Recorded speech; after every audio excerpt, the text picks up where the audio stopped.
ৰমেন বৰুৱা ডাঙৰীয়াৰ NKTVৰ এটা পুৰণি সাক্ষাৎকাৰ আৰু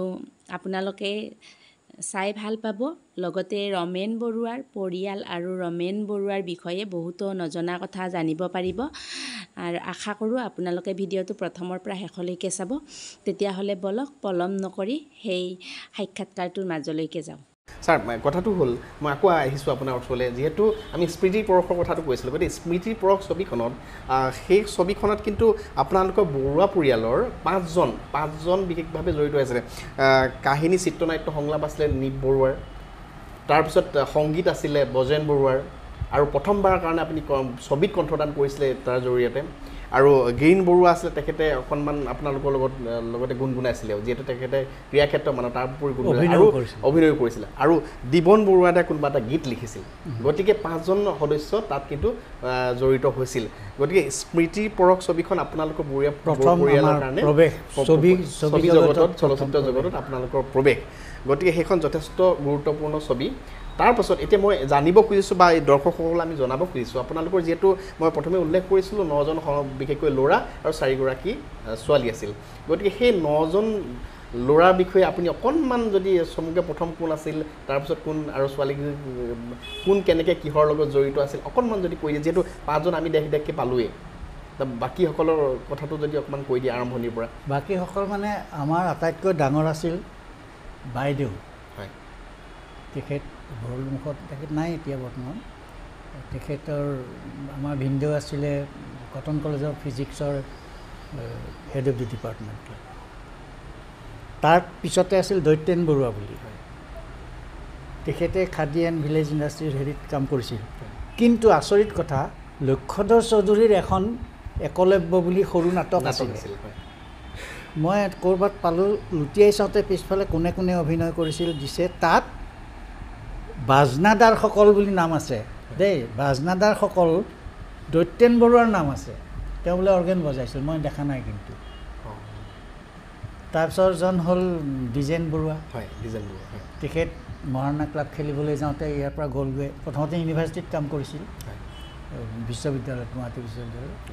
গৈ এবাৰ ঘূৰি নাহিলে ক'ৰবাত ঘূৰি থাকি তাৰপিছত শেষত যেতিয়া দিল্লীত অসম ভৱন তৈয়াৰী হোৱাৰ পৰাই তেখেতে ৰিটায়াৰ কৰালৈকে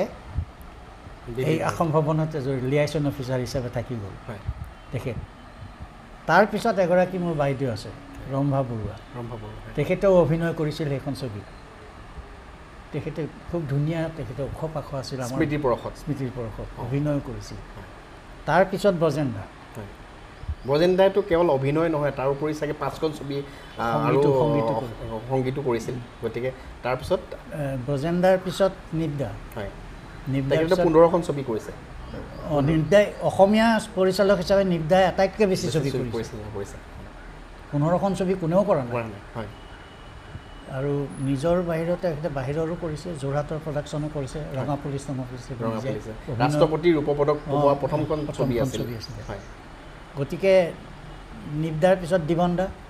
দিবনদাই তবলাও বজাইছিল তাৰপিছত ছবি পৰিচালনা 7খন ছবি মই জনাত 5খনমান হ'ব 5খন মই চাব লাগিব ইমান হিচাপ 5খনটো হ'বই বেছিও হ'ব পাৰে মই জনাত 7খন হ'ব লাগে হ'ব পাৰে তাৰপিছত তেখেতৰ পিছত গিৰীণ বৰুৱা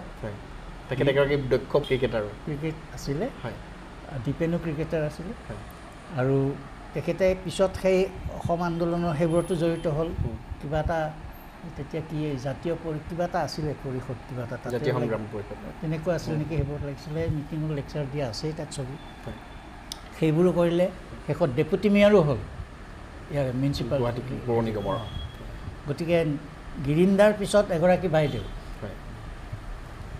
প্ৰতিভা তেখেত নাই ঢুকাইছে তেখেতৰ তলত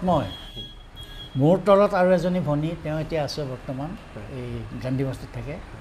মোৰ সেই ভনীৰ পিছত নীৰেণ আকাশবাণীত কাম কৰিছিল নিশ্চয়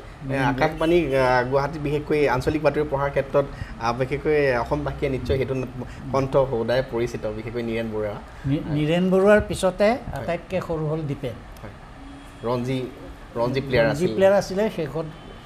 সকলোৱে জানে গতিকে তেওঁৰ ওচৰলৈ আমি যাম বাৰু আপোনাৰ পাছতে এতিয়া কথাটো হ'ল আপুনি যিহেতু আমাৰ ঘৰ ছবিখনত প্ৰথমে আপুনি কণ্ঠশিল্পী হিচাপে ভূমিকা মাৰিছিল মই কণ্ঠশিল্পী হিচাপে গৈছিলোঁ কাৰণ লাচিত বৰফুকনত গান গাবলৈ গৈছিলোঁ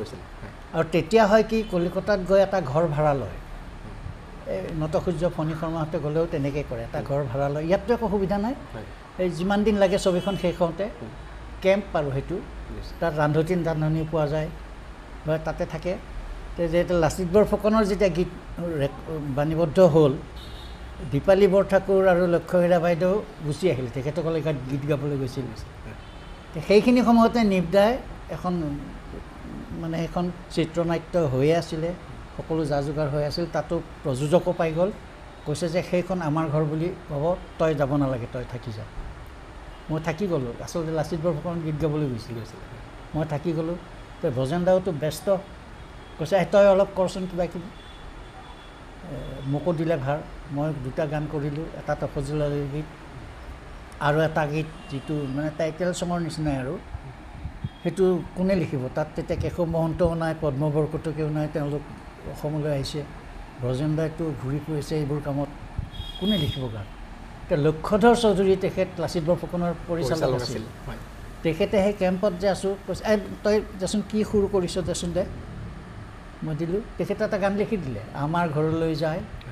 অকণি মৰমেৰে অকণি হেঁপাহেৰে মৰতত সৰগ সজা সেইটো গান হৈ গ'ল এতিয়া ৰেডিঅ' মাজে মাজে বাজে সেইটো গতিকে তেনেকৈ মই মানে সহযোগী সংগীত পৰিচালক হ'লোঁ ভজেনদাৰ লগত মানে আমাৰ ঘৰত গীত গোৱাৰ উপৰিও গীতো গালোঁ কিন্তু লগতে এইটোও কৰিলোঁ তাৰপিছত 1968 চনত যেতিয়া ডক্টৰ বেজবৰুৱা আৰম্ভ কৰিলে সেই দায়িত্বটো মোক দিলে আৰু মই অলপ আগতে কৈছোঁ কিয় দিলে মই আজিলৈ নুসুধিলোঁ তেখেত থকালৈকে আৰু এইটো দীপেনে কোৱা কথা সি এইখন বেঞ্চত বহি থাকে আৰু তাৰ এটা হেৰি কথা আছে যে সি ইয়াতে ৰেডিঅ' এটা আছিল কাকো শুনিব নিদিয়ে নিজে মানে সেই বিনাকা গীতমালাৰ পৰা ৰফিৰ গান কিশোৰ কুমাৰৰ গান এইবোৰ গুণগুণাই থাকে আৰু সেই যে আমি গানবোৰ গাই থাকোঁ তাত সেই বেঞ্চত বহি শুনি তাৰ মুখস্থ হৈয়ে যায় হৈ যাওঁতে মোক ক'লে যে ই পাৰিব নেকি বাথৰুমত দেখোন বৰ ধুনীয়া গান গাই থাকে মই বোলো মই নুসুধোঁ মই সুধিলে নোৱাৰোঁ বুলি ক'ব তাৰপিছত সি ক'লে দেখোন গাম বুলি ক'লে তেনেকৈ গায়ক হৈ গ'ল তাৰমানে এইটোক আমি ক'ব পাৰোঁ বিশেষকৈ যিহেতু আমি সকলোৱে জানে বা দৰ্শকসকলে এটা কথাটো জানে যে ডক্টৰ বেজবৰুৱা অসমীয়া চলচ্চিত্ৰ জগতৰ যাক মাইলৰ খুঁটি বুলি কোৱা হয় আৰু সেই ছবিখন